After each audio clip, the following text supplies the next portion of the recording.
The storm that battered the coastal town of Astoria, Oregon, on the night of November 14th was relentless. It was the kind of storm that rattled the windows in their frames, turning the sprawling Victorian house of the Harrison family into a creaking, groaning vessel adrift in a sea of darkness. But inside the house, the terror that was about to unfold had nothing to do with the wind, the rain, or the thunder. It had to do with a silence, a heavy, suffocating silence that was suddenly shattered by a scream so guttural, so raw, that it did not sound like it belonged to a 5-year-old boy. It sounded like a soul being torn apart. It was 3:17 a.m. Sarah Harrison, a light sleeper by nature and a mother by instinct, was awake before her feet even hit the cold hardwood floor. Beside her, her husband, Mark, a rational and grounded architect, groaned and fumbled for the lamp, his mind still half trapped in the fog of sleep. But Sarah was already moving, sprinting down the hallway, her heart hammering against her ribs like a trapped bird. The scream came again, higher this time, vibrating with a panic that was primal and absolute. "Leo!" Sarah shouted, throwing open the door to her son's bedroom. "Leo, baby, wake up! Mommy's here!" The scene that greeted them was one that would haunt the Harrisons for the rest of their lives. 5-year-old Leo was not in his bed. He was huddled in the far corner of the room, pressed tightly against the radiator, his small body shaking so violently that his teeth chattered. He was clawing at his throat, his fingernails leaving angry red welts on his pale skin, as if he were trying to rip away an invisible constriction. But it was the smell that stopped Mark dead in his tracks as he entered the room behind Sarah. It was the smell of fire. The air in the bedroom was thick, heavy, and acrid. It smelled of burning rubber, melting plastic, and the sickeningly sweet stench of scorched upholstery. It was the smell of a structure fire in its final, most destructive stage. Mark's instincts kicked in instantly. "Sarah, get him out! The house is burning!" he yelled, spinning around to check the hallway, expecting to see flames licking up the staircase, expecting to see billows of black smoke rolling towards them. But there was nothing. The hallway was clear. The smoke detectors, which Mark had tested just 2 days ago, were silent. The air outside of Leo's room was cool and smelled only of the damp rain. Confused and terrified, Mark turned back to the room. The smell was isolated inside the bedroom, swirling around his son like a localized atmospheric phenomenon. Sarah had pulled Leo into her arms, rocking him back and forth. The boy's skin was burning hot to the touch, drenched in sweat that smelled of soot. "It's okay, Leo. You're safe. It's just a nightmare," she whispered, tears streaming down her face. Leo pushed her away with a strength that was startling for a child his size. He scrambled back into the corner, his eyes wide, pupils dilated so much that the blue irises were swallowed by black. He wasn't looking at his mother. He was looking at the bedroom door, the door Mark had left wide open. "The chain!" Leo shrieked, his voice raspy and deep, distorted by a phantom smoke inhalation. "He put the chain on. It's too high. I can't reach the chain. The handle is hot." "Leo, there is no chain," Mark said, dropping to his knees, trying to break through the child's hysteria. "Look at me, buddy. The door is open. There is no fire." Leo didn't hear him. He was trapped in a hallucination so vivid it was overwriting his reality. He began to cough, a hacking, wet cough that sounded like lungs filling with fluid. He pointed a trembling finger at the closet door. "The service elevator is locked too," he gasped, tears cutting tracks through the invisible soot on his face. "Mr. Vance said he would leave it open. He lied. He lied." "Who is Mr. Vance?" Sarah asked, looking at Mark with desperation. "Mark, call 911. He's hallucinating. Is it a fever? Is it a seizure?" Mark ran to get the phone, but as he crossed the threshold of the room, the smell of smoke vanished instantly. He stopped, disoriented. He stepped back into the room. The smell hit him like a physical blow. He stepped out. Clean air. It was impossible. It defied physics. It took an hour to calm Leo down. When the exhaustion finally took him, he didn't sleep. He passed out, his breathing ragged. Mark and Sarah sat on the floor of the hallway. The door to Leo's room closed, afraid to go back in. They checked the entire house, the attic, the basement, the wiring behind the walls. There was no fire. There was no source for the smell. The sun rose over Astoria, grey and bleak, bringing no comfort. The hook of this nightmare was about to dig deeper. The next morning, Leo sat at the kitchen table. He was pale, dark circles bruising the skin under his eyes. He remembered nothing of the night before. He ate his cereal in silence, his small legs swinging under the chair. Sarah watched him, analyzing every movement, looking for signs of illness. "Leo," Mark said gently, sipping coffee that tasted like ash. "Do you remember the bad dream you had?" Leo paused, his spoon hovering midway to his mouth. mouth. He looked at the refrigerator, then at his father. "It wasn't a dream, Daddy," he said matter-of-factly. "It was the hotel." "What hotel?" Sarah asked, her voice trembling. "The Starlight," Leo said. The name rolled off his tongue with an eerie familiarity. "I work there. I carry the bags." Before Sarah could ask another question, Leo hopped down from his chair. "I need to draw it," he said. "I need to show you the bad man." He went to the living room and grabbed his box of crayons. For 20 minutes, the only sound in the house was the aggressive, frantic scratching of wax against paper. Leo was pressing down hard, breaking crayons, his focus absolute. When he was finished, he walked over to Sarah and handed her the paper. Sarah looked at the drawing, and a chill went down her spine that was colder than the storm outside. It was a crude, childish drawing, but the details were disturbing. It depicted a tall, brick building with flames shooting out of the top windows. Stick figures were drawn in the windows with sad faces. But in the foreground, standing safely away from the fire, was a large figure. Leo had drawn this man with great care. He was wearing a dark suit. He was smiling. In one hand, the man held a red rectangular object, a gasoline can, and around his neck, drawn in vivid, violent crimson, was a tie. "Who is this, Leo?" Sarah whispered, her finger hovering over the man with the red tie. Leo looked at the picture, his eyes darkening. "That's the man who paid me to lock the doors," Leo whispered. "He has a red tie. He told me to use the chain. He said it was just a joke, but then he lit the match." Sarah looked at Mark. The drawing fell from her hand. The hook had been set. Their 5-year-old son wasn't just having nightmares. He was confessing to a crime. He was confessing to being an accomplice to a mass murder that had seemingly happened in a place and a time that shouldn't exist in his memory. And the man in the red tie, according to Leo, he was still out there, watching the fire burn. The rain had stopped, leaving behind a silence in Astoria that felt brittle, as if the entire world were made of thin glass, waiting to shatter. Inside the Harrison home, the normalcy of a Saturday morning had been replaced by a suffocating tension. Mark Harrison stood by the window, watching the gray clouds roll off the Pacific, while Sarah sat at the kitchen island, her laptop open, her fingers hovering over the keys like a pianist afraid to strike a dissonant chord. On the table between them lay Leo's drawing. The man with the red tie smiled up at them, a waxen caricature of evil drawn by innocent hands. "It has to be a movie," Mark said, turning from the window. He was trying to sound rational, but his voice lacked conviction. As an architect, he dealt in concrete, steel, and blueprints. He dealt in things that could be measured. The smell of phantom smoke and a 5-year-old speaking with the gravelly voice of a grown man did not fit into his blueprints. "Maybe a babysitter let him watch something he shouldn't have? The towering inferno? Something old?" Sarah didn't look up. "We haven't had a babysitter in 6 months, Mark. And Leo doesn't watch movies with people burning alive." She took a deep breath, steadying her trembling hands. "He said, the Starlight Hotel. He said, Mr. Vance." He was specific, Mark. "Toddlers make up monsters under the bed. They don't make up negligent building owners and chained fire exits." She typed the words into the search bar. Starlight Hotel fire. The internet connection seemed to drag, the loading circle spinning like a countdown. Then, the screen filled with results. Sarah gasped, a sound that sucked the air out of the room. Mark crossed the kitchen in 2 long strides to stand behind her. There it was, a grainy, black and white, archival photo from a newspaper scan. It showed a massive brick building engulfed in flames, firefighters on ladders looking like ants against an inferno. Headline: Seattle's Night of Horror. 42 dead in Starlight Hotel blaze. Date: December 12, 1978. "Seattle," Mark whispered, gripping the back of Sarah's chair. "That's only 3 hours north of here." Sarah clicked on the article.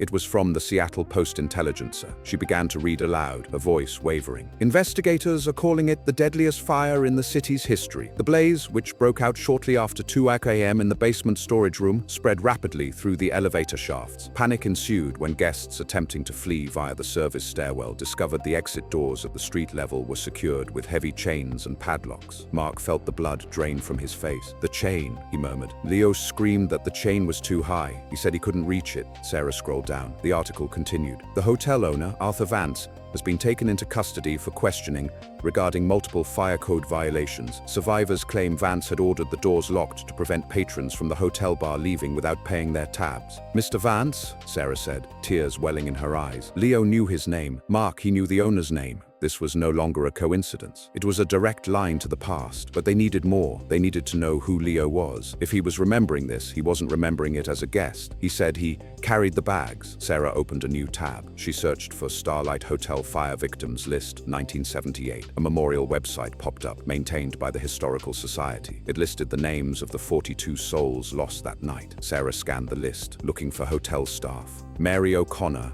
maid; Samuel Jenkins, bartender; Thomas Tommy Miller, bellhop, age 19. Sarah clicked on Tommy Miller's name. A photo appeared. It was a high school yearbook picture. A young man with messy hair, a kind smile, and a slightly crooked nose. He was wearing a uniform jacket that looked too big for him. "Oh my God," Sarah breathed. "Look at his eyes, Mark. Look at the shape of them." They were Leo's eyes. Suddenly, a small voice spoke from the doorway. "That's my jacket." Mark and Sarah spun around. Leo was standing there, holding his teddy bear by one ear. He wasn't looking at his parents. He was staring at the laptop screen with an expression of profound sadness. He walked over to the table, climbed onto Mark's lap, and touched the screen. "It was itchy," Leo whispered. "The collar was itchy. I wanted to take it off, but Mr. Vance said I had to look professional for the guests." Mark wrapped his arms around his son, terrified that the boy might dissolve into smoke right there in his arms. "Leo," Mark asked gently, his voice shaking, "do you remember what happened to Tommy?" Leo didn't blink. He stared at the burning building in the photo. "I was in the basement," he said, his voice drifting away, losing its childlike pitch. "I was taking the trash out. I saw him." "Saw who, buddy?" "The man in the alley," Leo said. "The man with the red tie. He was holding the red can. He poured the water on the boxes, but it wasn't water. It smelled like the gas station." "Gasoline," Sarah interpreted, her hand flying to her mouth. "It was arson. The article said it started in the basement." Leo nodded slowly. "He saw me," the boy whispered. "The man saw me looking through the window. He smiled. He had a gold tooth. He struck the match and threw it. I tried to run to the stairs. I tried to warn them, but the smoke, it was so fast. I ran to the back door. I pushed it, but the chain was there." Leo began to cough again, that same dry, hacking cough from the night before. He grabbed his throat. "I banged on the door. I yelled, 'Fire!' but the music upstairs was too loud. Nobody heard me. I could hear the lock rattling, but I couldn't break it." Mark felt a wave of nausea. His son, his innocent 5-year-old, was describing the sensation of dying alone in a dark stairwell, pounding on a chained door while an inferno consumed the building. "We have to go to Seattle," Sarah said, her voice steel. She closed the laptop. "The article says the cause was undetermined, but suspicious. They never caught an arsonist. They blamed Vance for the negligence, but they never caught the person who lit the match." "Sarah, it's been 40 years, Mark argued, though he was already mentally packing a bag. "What can we do?" "Leo said the man saw him," Sarah said, looking at the drawing of the man with the red tie. "Leo is a witness, Mark. He's the only witness left, and if that man is still alive, maybe he thinks he got away with it." Leo looked up at his father. "He's still there, Daddy," Leo said softly. "The man with the red tie. He didn't burn. He watched." The rising action was complete. The Harrisons were no longer just a family dealing with a nightmare. They were an investigative unit. They had a name, Tommy Miller. They had a crime, arson, and they had a suspect profile, a man with a red tie and a gold tooth. They loaded the car in silence. The drive to Seattle would take 3 hours, but in reality they were traveling back to 1978. As they pulled onto the highway, the sky darkened again, matching the mood in the car. They were driving into the ashes of a cold case, guided by a ghost in a booster seat. Seattle was a grayscale painting of steel and rain. The drive had been tense, a 3-hour journey into the heart of a 40-year-old tragedy. As the Harrisons' SUV navigated the slick streets of the Pioneer Square district, the atmosphere inside the car grew heavy, as if the air pressure was dropping rapidly. Leo had stopped speaking miles ago. He sat in his booster seat, staring out the window with a 1,000-yard stare that no child should possess, his small hand clutching the seatbelt strap until his knuckles were white. "The GPS says we're here," Mark said, his voice tight. He pulled the car over to the curb. They weren't looking at a hotel. The Starlight Hotel was gone, erased from the skyline decades ago. In its place stood a bleak, multi-story concrete parking garage, its gray facade stained by years of exhaust and rain. A small, brass plaque on the corner was the only acknowledgement of the horror that had occurred there in 1978, in memory of the 42 souls lost. "It's gone, Leo," Sarah whispered, turning to look at her son. "See? No fire, just a garage." She hoped this would break the spell. She hoped Leo would see the mundane reality and snap back to being a 5-year-old. Instead, the opposite happened. Leo unbuckled his seatbelt with frantic, trembling fingers. He didn't wait for his parents. He threw the door open and jumped onto the wet sidewalk. He didn't look at the parking parking garage. He looked through it. "No!" Leo screamed, a sound that tore through the ambient noise of the city traffic. He ran toward the chain-link fence separating the sidewalk from the garage entrance. He grabbed the wire mesh, shaking it violently. "Don't open the door! The draft! The draft will feed it!" Mark rushed out, grabbing Leo. "Leo, stop! People are watching! It's the boxes!" Leo yelled, thrashing in his father's arms. The boy's face was beet red, sweat pouring down his forehead despite the chill in the air. "The cardboard boxes in the storage room. He poured the stuff on the boxes. Move them! We have to move them away from the heater." Passers-by were stopping, staring at the man restraining a screaming child. A woman in a raincoat looked ready to call the police. "He's having an episode," Sarah told the woman quickly,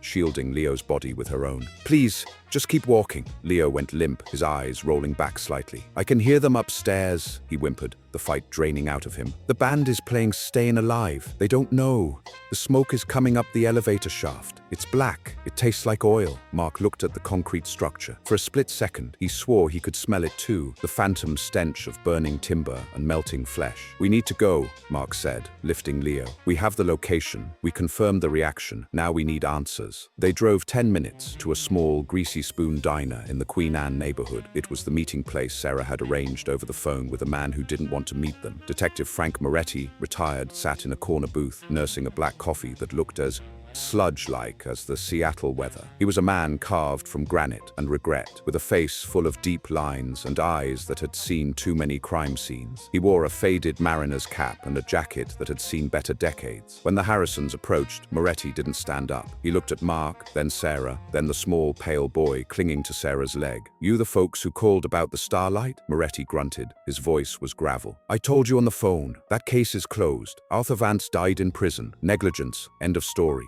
"We don't think it was negligence," Mark said, sliding into the booth. He felt ridiculous. He was a respected architect, about to tell a decorated homicide detective that his toddler was a reincarnated bellhop. "We think it was arson." Moretti let out a short, bark-like laugh. "Everyone thought it was arson, kid. We just couldn't prove it. The fire burned so hot it melted the evidence. We had undetermined on the report, but we knew. But knowing and proving are two different beasts." "Leo knows," Sarah said, pushing the crayon drawing across the table. "He drew this. He says he saw the man who started it." Moretti picked up the drawing. He looked at the crude stick figures, the fire, and the man with the red tie. He sneered. "Cute. Your kid has an imagination. Maybe he saw a documentary. Look, folks, I'm sorry for whatever you're going through, but I'm eating my lunch." "He calls himself Tommy," Sarah pressed, her voice desperate. "Tommy Miller, the bellhop. He says he was in the basement when it started." Moretti froze. The coffee cup stopped halfway to his mouth. He slowly lowered it. His eyes shifted to Leo. "Tommy Miller," he repeated softly. "Kid was 19. Found him by the service doors. Claw marks on the wood. He died trying to bust the lock." "I didn't have the key," Leo said. The voice was quiet, small, but distinct. Leo was looking at the salt shaker, spinning it with his finger. "What did you say, son?" Moretti asked, leaning forward, the skepticism warring with curiosity. "Mr. Vance took the key," Leo said, not looking up. "He said the staff was stealing liquor from the alley. He put the chain on, but I saw the man." "What man?" Moretti asked, his voice harder now. "The man in the picture? The man with the snake," Leo said. Moretti slammed his hand on the table. "Stop it. This isn't funny. Who put you up to this? Is this some kind of podcast thing?" "What snake?" Mark asked, confused. "Leo, you drew a man with a red tie. You didn't draw a snake." "I couldn't draw it," Leo whispered. "It was on his hand, under the thumb, a little green snake. He had a gold tooth, and he had the clicker." Moretti's face turned the color of ash. He looked like he had been punched in the gut. He reached into his jacket pocket and pulled out a pack of cigarettes, his hands shaking. "We never released that," Moretti whispered to himself. 45 years. And we never released that. "Released what?" Sarah asked, sensing the shift in the room. The conflict had moved from skepticism to terrifying validation. "The tattoo," Moretti said, staring at Leo with a mixture of horror and awe. "We had a witness, a junkie in the alley, said he saw a guy running out just before the smoke started. Said the guy had a tattoo of a cobra on the web of his hand. We never made it public because the witness was unreliable. We wanted to keep it as holdback evidence." Moretti looked at the 5-year-old boy. "And the clicker?" Moretti asked, his voice trembling. "What is the clicker, son?" "The silver box," Leo said, making a clicking motion with his thumb. He clicked it twice. Fire came out. It had a dragon on the side. He dropped it when he ran. It fell under the shelf. Moretti dropped his cigarette pack. "A Zippo," he choked out. "We found a silver Zippo lighter fused to the floorboards in the basement debris. It had an engraving of a dragon. We couldn't get prints off it." The silence in the diner was absolute. The background noise of plates clattering and coffee machines hissing faded away. The wall of skepticism had crumbled. They were no longer dealing with a frantic family and a crazy story. They were sitting across from the only eyewitness to a mass murder, a witness who had been dead for 40 years. "The man with the snake," Moretti whispered, looking out the rain-streaked window, as if expecting to see the killer standing there. "We had a suspect, a rival club owner, Sal the Viper Santoro, but he had an alibi. His wife swore he was home." "He wasn't home," Leo said, his eyes suddenly sharp, locking onto the detective. He was smiling. "He watched the smoke go up the chute. And he's still here, Mr. Frank. I can smell his cologne." The conflict arc had peaked. They had the confirmation. But with confirmation came a new, deadlier danger. The killer wasn't just a memory. He was a real man, likely still alive, and possibly still dangerous. And the only person who could identify him was a kindergartner eating a grilled cheese sandwich. The rain in Seattle didn't wash things clean. It just made the grime slicker. We left the diner in a caravan of silence, following Detective Frank Moretti's rusted sedan to a small bungalow on the outskirts of the city. This wasn't a police station. This was Moretti's personal archive, the place where cold cases went to hibernate in cardboard boxes stacked floor to ceiling in a damp basement that smelled of mildew and obsession. "Watch your step," Moretti grunted, pulling a chain to illuminate a single bulb. The light swung, casting long, dancing shadows against the walls, lined with the ghosts of Seattle's past. "My wife hated this room, said it felt like a graveyard." She wasn't wrong. Mark and Sarah stood awkwardly by the stairs, holding Leo's hands. The boy was calm now, strangely so. He looked around the room, not with the curiosity of a child, but with the weary recognition of a detective. He pointed to a box labeled 1978. "Is that us?" he asked softly. Moretti didn't answer. He ripped the tape off the box. Dust motes danced in the light. He pulled out a thick manila envelope and dumped the contents onto a folding table. Crime scene photos spilled out, black and white images of charred beams, melted steel,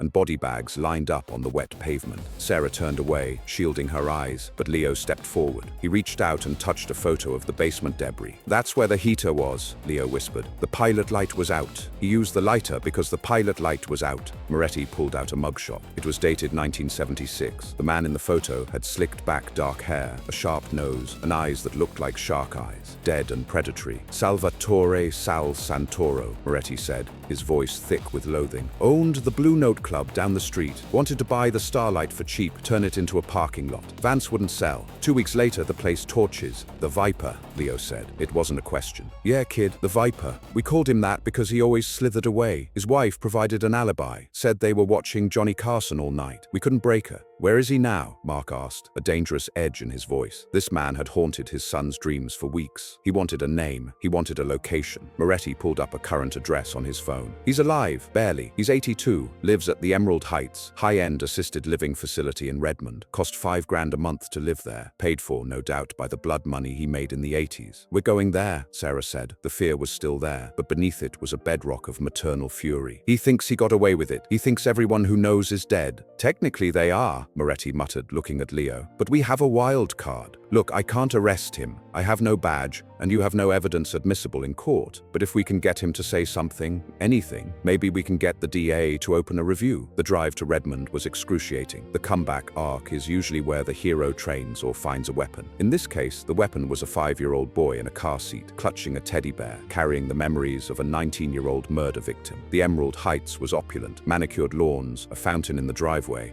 and a security guard who looked bored. Moretti flashed an old expired PI license that he kept in his wallet. "Here to see Mr. Santoro. Old friends from the neighborhood." The guard waved them through. It was sickeningly easy. The killer wasn't hiding in a bunker. He was finishing his days in luxury, surrounded by nurses who probably thought he was a sweet old man. They found Sal Santoro in the sunroom. He was sitting in a wheelchair, a plaid blanket over his knees, staring out at the rose garden. He looked frail. The shark eyes were milky with cataracts, and his hands, spotted with liver age spots, shook slightly as he held a cup of tea. It was hard to reconcile this shriveled figure with the monster Leo had drawn. "Mr. Santoro?" Moretti said, stepping into the room. The old man turned his head slowly. "Who's that? Did my daughter send you?" "No, Sal, it's Frank Moretti, Seattle PD. Remember me?" A flicker of recognition and fear crossed the old man's face. "Moretti, you're the one who harassed my wife. God rest her soul. What do you want?" "I'm tired. Just wanted to introduce you to some friends," Moretti said, stepping aside. Mark and Sarah walked forward, pushing Leo gently in front of them. Leo stopped 5 feet from the wheelchair. He stared at the old man. The silence stretched, heavy and suffocating. The smell of the nursing home, antiseptic and lavender, seemed to fade, replaced for a second by the phantom smell of gasoline. Leo didn't look at Santoro's face. He looked at the old man's right hand, resting on the blanket. The skin was wrinkled, but there, faded to a dull greenish blue on the web of skin between the thumb and forefinger, was a tattoo, a coiled cobra. "Hello, Sal," Leo said. His voice was no longer a child's voice. It had the cadence, the slang, the roughness of a working-class kid from 1978. "Did you fix the dragon?" Santoro's teacup rattled in the saucer. "What? The dragon?" Leo repeated, taking a step closer. "The silver lighter. You dropped it when you ran. You swore. You said, 'Damn cheap junk.' You tried to pick it up, but the boxes were already burning." Santoro's face went pale, a stark white against the gray of his hair. He tried to push his wheelchair back, but the brakes were on. "Who is this kid? Is this a joke? Get him away from me." "You were wearing the gray suit," Leo continued, relentless, "with the red tie. You told me, 'Kid, take a break. Go have a smoke outside.'